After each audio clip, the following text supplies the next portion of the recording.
Capitalism versus socialism. In the context of modern global politics and economy, the supposed dichotomy between capitalism and socialism often appears as an outdated issue. Long viewed as polar opposites, each representing distinctive economic and societal structures, the reality in many nations today reflects a fusion of the two. The majority of countries have embraced mixed economies, cherry-picking elements from both systems to create more or less harmonized framework. They take advantage of capitalism's competitive spirit and incentives for innovation, along with socialism's emphasis on social security and equitable distribution. Thus, the black and white notion of capitalism versus socialism is becoming a spectrum, where countries position themselves based on their unique socio-political contexts and aspirations. The focus on the debate between capitalism and socialism often appears more like demagoguery rather than a genuine exploration of conflicting ideologies. The most pertinent question, perhaps, isn't about the type of economic system a country adopts, but the resulting quality of life for its individual citizens. Whether through capitalism, socialism, or a mix of both, the true metric of an economic system's success should be the well-being of its people. An effective system ensures its citizens at the very least are healthy, well-fed, and secure. Instead of being caught up in ideological battles, we should prioritize the individual outcomes, scrutinizing whether a system genuinely works in serving its people, and how well it adapts to cater to their changing needs and circumstances. Consider the Scandinavian countries, including Denmark, Sweden, and Norway. The author of these words used to own a house in Norway and frequently traveled all over Scandinavia, and therefore this is a first-hand account. These nations have effectively incorporated elements of both capitalism and socialism in their economic systems. They encourage free market competition, while also ensuring strong welfare programs. As a result, these countries consistently score high on indexes measuring quality of life, health care, and education. On the other hand, there are countries like the United States, which lean more heavily towards capitalism. While this model has led to significant economic growth and advancements in technology and healthcare, it also struggles with issues like income inequality and a lack of real universal healthcare. Conversely, countries such as Cuba or North Korea, with their socialist even outright communist leanings, face different challenges.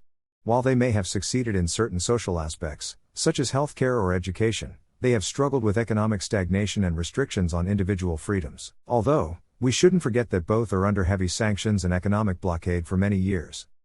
In each case, the impact on the individual's well-being varies widely, underscoring the importance of striking a balance in economic ideologies to cater to a country's unique circumstances and needs. Let's also consider the case of Singapore, a country that has skillfully blended elements of both capitalism and socialism. It embraces free market principles, boasting one of the most business-friendly environments in the world. Simultaneously, it implements significant state intervention in sectors such as housing and healthcare. The result is a high standard of living, with strong economic growth and one of the world's lowest income inequality rates.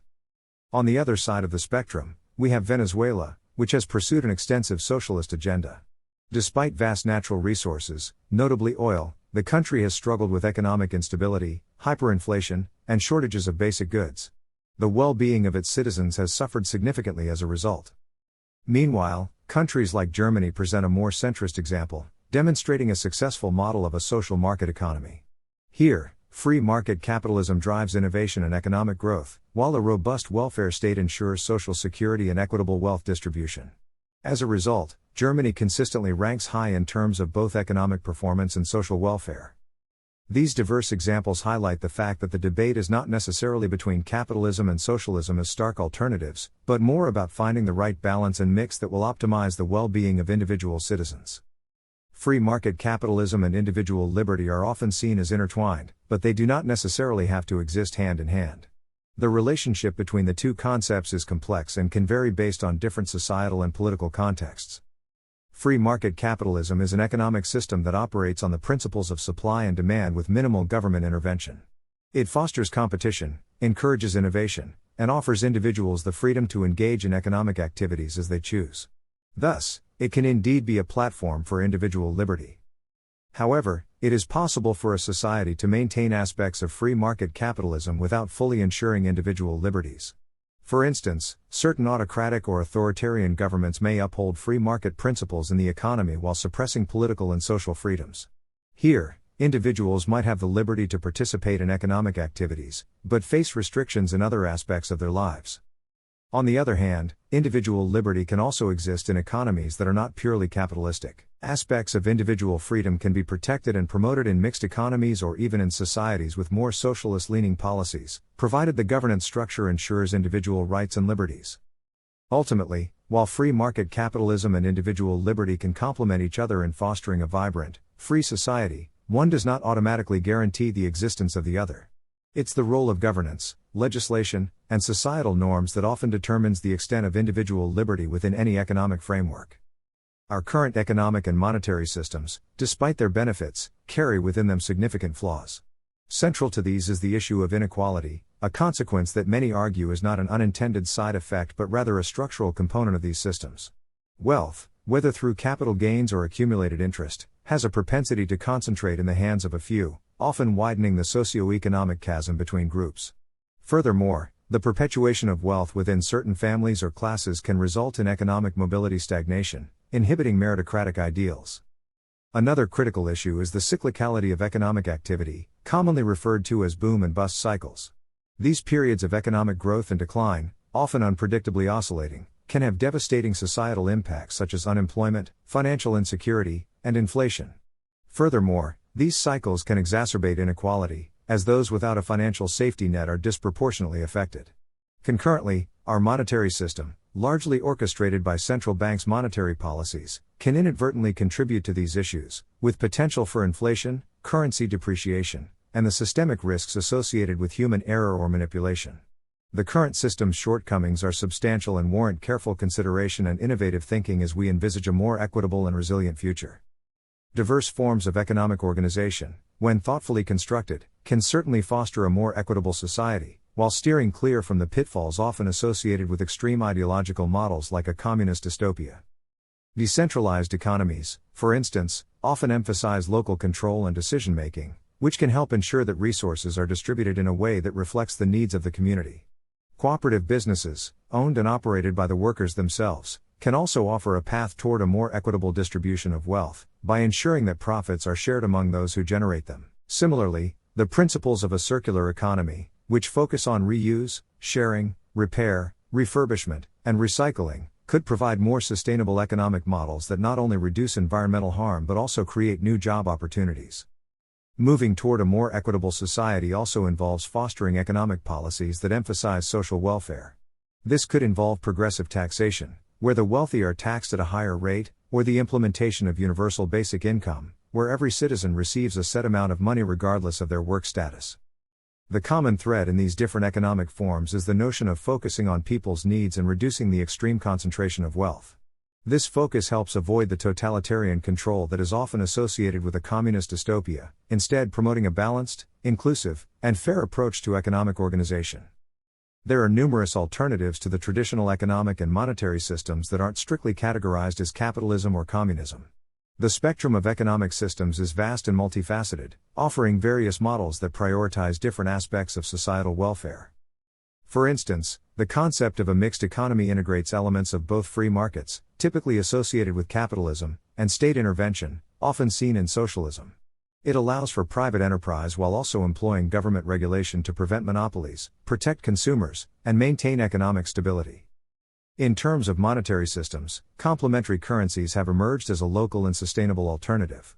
They're designed to function alongside traditional currency, often to encourage spending within a community or to support certain types of behavior, like environmental sustainability. Cooperative economics is another example. In this model, businesses are owned and managed by the workers, enabling them to share in the profits and have a say in the company's direction. This can lead to a more equitable distribution of wealth and a greater sense of collective responsibility. There's also the concept of a green economy, which emphasizes sustainable development without degrading the environment. This model argues that economic growth and environmental responsibility aren't mutually exclusive but can, and should, go hand in hand. Each of these alternatives presents its own challenges and advantages, and what works best may depend on a variety of factors, including cultural values, resources, and societal goals. But all of them underscore the fact that the binary of capitalism and communism is far from the only choice available. Envisioning a world where economic transactions are less centered around money requires us to consider different forms of value exchange. In such a society, resources and services could be exchanged through systems that rely more heavily on barter, sharing, or mutual aid, rather than monetary transactions. For example, we could see the expansion of time banking, a system where individuals trade services based on time rather than money.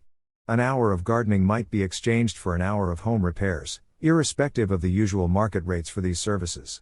This model emphasizes the equal value of everyone's time and can help to foster community connections. We could also consider the concept of a gift economy, where goods and services are given without any explicit agreement for immediate or future rewards. This system relies on a culture of reciprocity and generosity. While it might sound utopian, aspects of it already exist in everyday life, such as volunteer work or open-source software development. Furthermore, the sharing economy model could evolve and expand. Currently, we see elements of it in platforms like Airbnb or Uber. A less money-centered version might involve more direct swaps of resources, like homes or vehicles, without monetary transactions. Lastly, technology could play a crucial role in this transition. Blockchain, for example, could enable secure and transparent tracking of non-monetary exchanges. Of course, these systems have their challenges and aren't without potential for exploitation or imbalance. They would require strong community bonds, trust, and mechanisms to ensure fairness. However, exploring these possibilities could lead to innovative solutions for a more equitable and less money-centered economy. There are several examples of societies that have attempted to de-emphasize the role of money, using alternative economic models that don't necessarily lean towards a communist dystopia. Instead of focusing on gross domestic product as a measure of success, Bhutan has adopted gross national happiness as its central development philosophy. This approach considers a range of factors beyond just economic growth, including psychological well-being, health, education, culture, community vitality, time use, ecological diversity and resilience, and good governance. Time banking is a system of exchange where the currency is time. It's based on the principle that everyone's time is equally valuable. For example, in Japan, the Furai Kipu, caring relationship tickets, system allows people to earn time credits by caring for the elderly.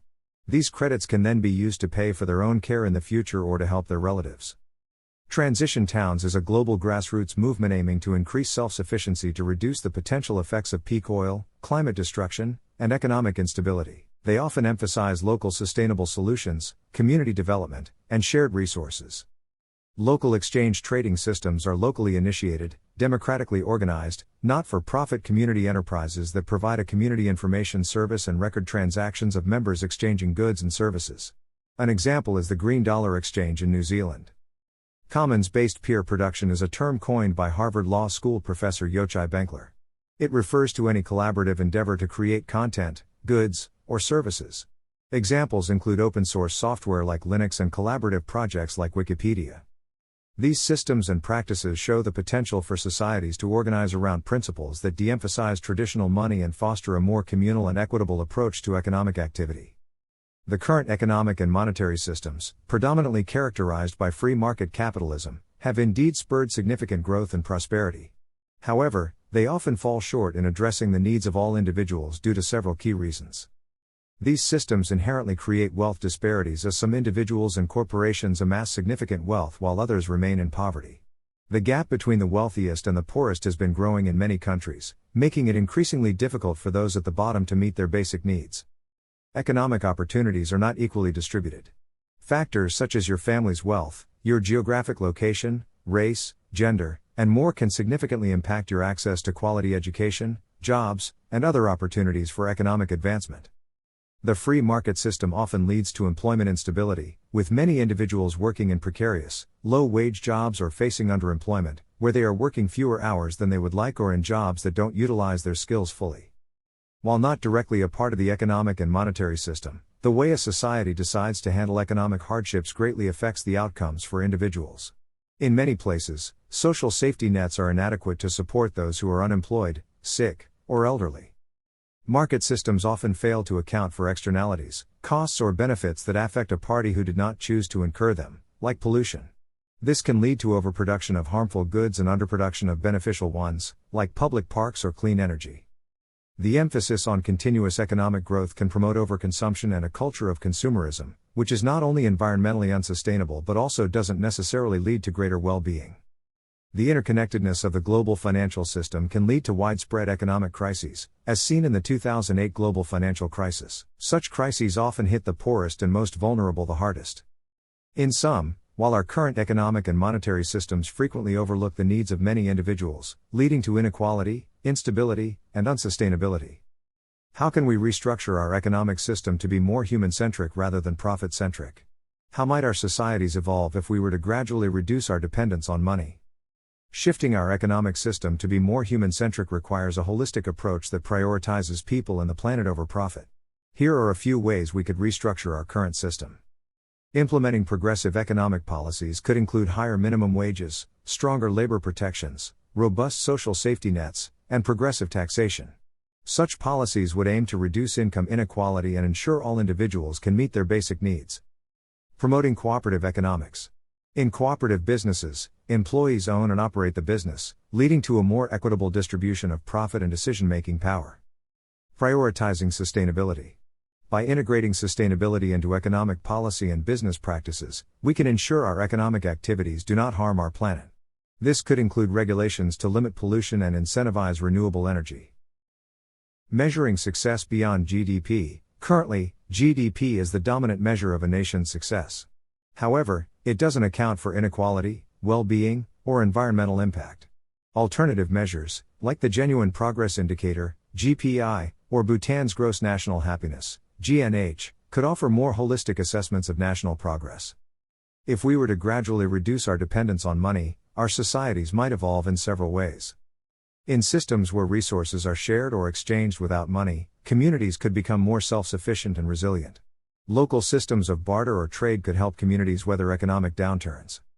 If resources were distributed based on need rather than ability to pay, we could see a reduction in wealth and income inequality. Moving away from money might also shift societal values away from consumerism and towards community, cooperation, and sustainability.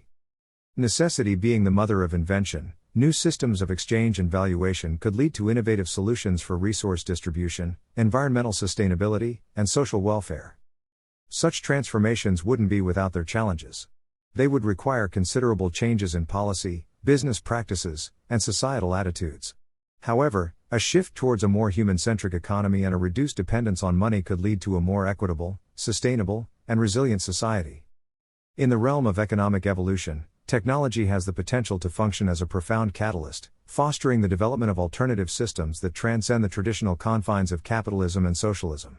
Through enabling secure and transparent digital transactions, technologies such as blockchain and cryptocurrencies are gradually altering our understanding of money and exchange. These digital assets allow for peer-to-peer transactions, bypassing traditional banking structures and potentially reducing dependence on state-controlled currencies. The potential of decentralized finance, DeFi, also illustrates this shift, providing financial services in a decentralized, open-source manner that dramatically differs from traditional banking. Furthermore, the rise of the digital sharing economy, facilitated by platforms like Uber and Airbnb, challenges the conventional dynamics of goods and service provision. These platforms create marketplaces where anyone can become a provider, democratizing economic participation.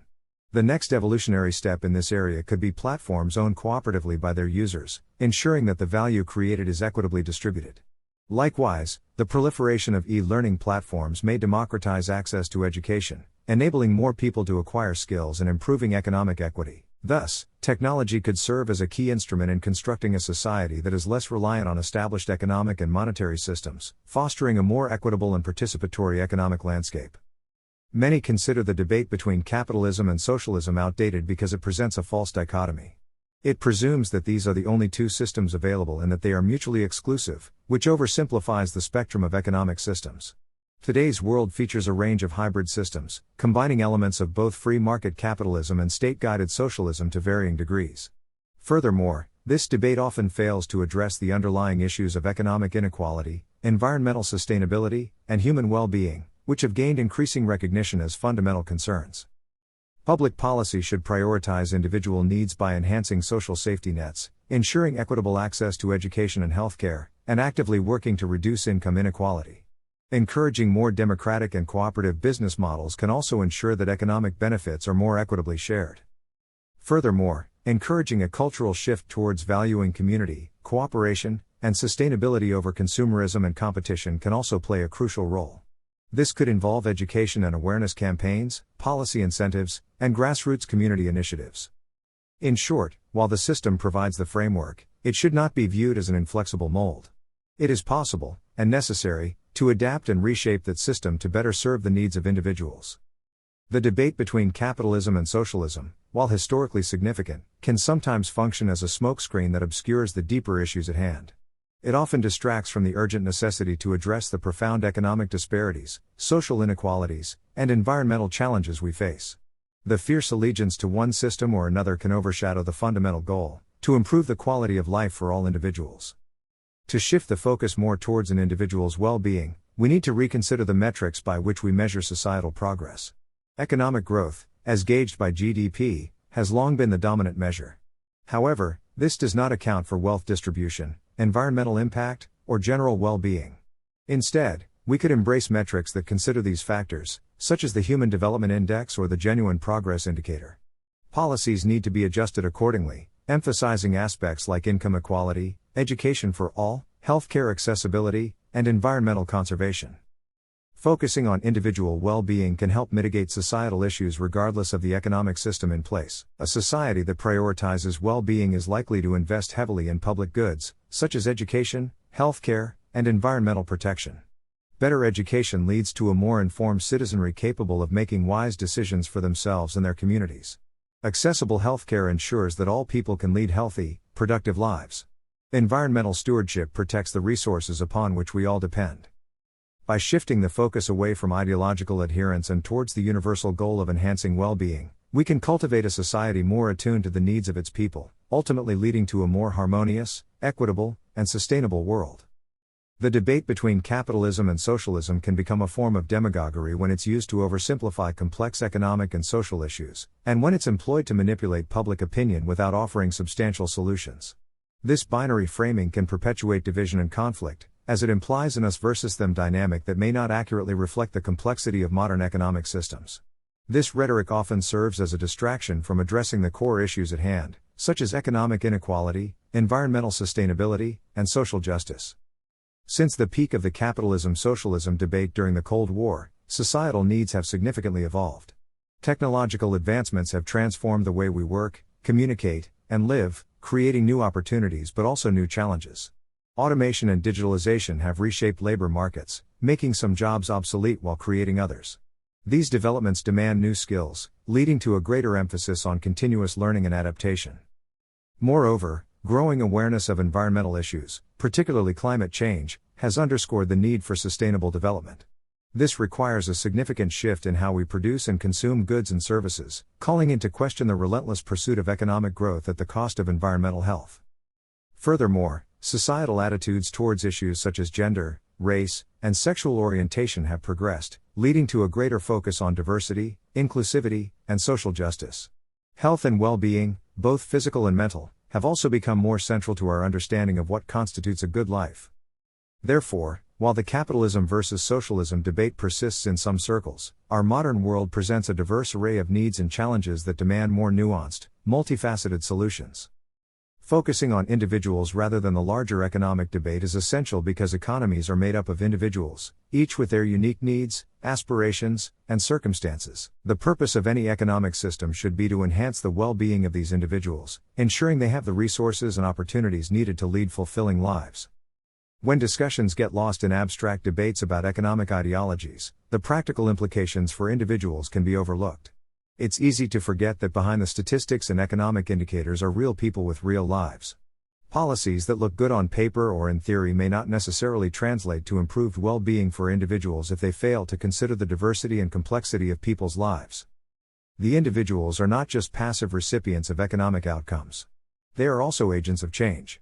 By focusing on empowering individuals, through education, access to resources, and ensuring their rights, we can foster a more innovative, resilient, and dynamic economy. Thus, focusing on individuals is not just a matter of fairness or ethics, but also a wise economic strategy. Demagoguery about economic systems often thrives on oversimplification and emotional appeals, pushing agendas that favor one economic ideology over another without necessarily considering the complex realities of individual lives. This binary and dogmatic approach can lead to policies that prioritize the interests of a particular ideology over the well-being of the people it's supposed to serve. Demagoguery in Social Security refers to the use of manipulative tactics in discussions about Social Security policies. These tactics can include fear-mongering, where people stoke fears about the system's solvency to push for certain policy changes. Another common tactic is oversimplification, where complex social security issues are simplified to gain public support.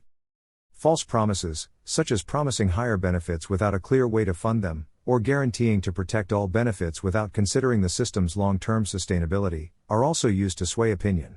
There can be misrepresentation too, where data about Social Security is presented in a misleading way, or the effects of certain policies are misrepresented. Lastly, prejudices can be exploited, such as intergenerational tensions, to win support for certain viewpoints on Social Security. These manipulative tactics can prevent rational decision-making on Social Security and lead to policies that do not best serve society. They can also increase divisions and mistrust in Social Security systems. Such rhetoric often focuses on abstract concepts and macroeconomic indicators rather than tangible outcomes for individuals. By concentrating on winning the ideological debate, policymakers may overlook the nuanced needs of their constituents. They may neglect the importance of health, education, social services, and environmental protection, elements that directly impact individual lives but don't neatly fit into the capitalism-socialism dichotomy. Moreover, demagoguery tends to stoke division and conflict, steering public discourse away from collaborative problem-solving. It can polarize societies, making it harder to reach a consensus on policies that could address individual needs. The resulting discord often leads to policy gridlock, preventing the implementation of necessary reforms that would directly benefit individuals.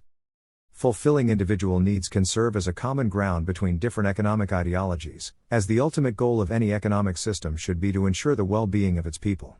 Whether one leans towards capitalism, socialism, or any other economic model, the shared objective remains to create conditions where individuals can lead fulfilling, secure, and meaningful lives.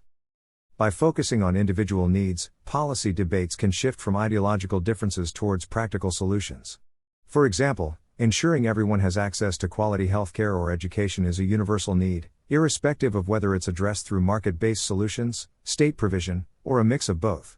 Similarly, addressing income inequality or environmental sustainability are issues that cut across ideological lines. Moreover, acknowledging individual needs fosters inclusivity.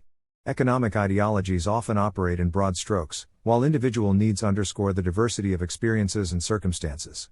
Recognizing these needs can lead to policies that accommodate this diversity, allowing for a more nuanced and adaptive economic approach that transcends rigid ideological lines.